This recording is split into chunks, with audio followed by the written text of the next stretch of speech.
దేవుని నామానికి మహిమ కలుగునగాక. ప్రియులారా, దేవుడు మీకు తోడుగా ఉండి మీ ప్రతి అవసరతలను తీర్చునుగాక.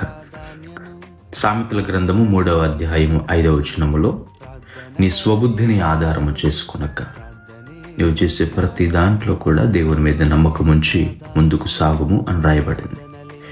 నీ జీవితంలో నిన్ను నీవుగా నీ ఆలోచన పెట్టుకొని, నీ తలంపులు పెట్టుకొని, నేను ఎలా చేయాలి, అలా చేయాలి, అలా ముందుకు వెళ్ళాలి, ఇలా ముందుకు వెళ్ళాలి అని చెప్పేసి నీ సొంత ఆలోచనలతో ముందుకు వెళుతూ ఉంటే ఏ పని ముందుకు సాగదు.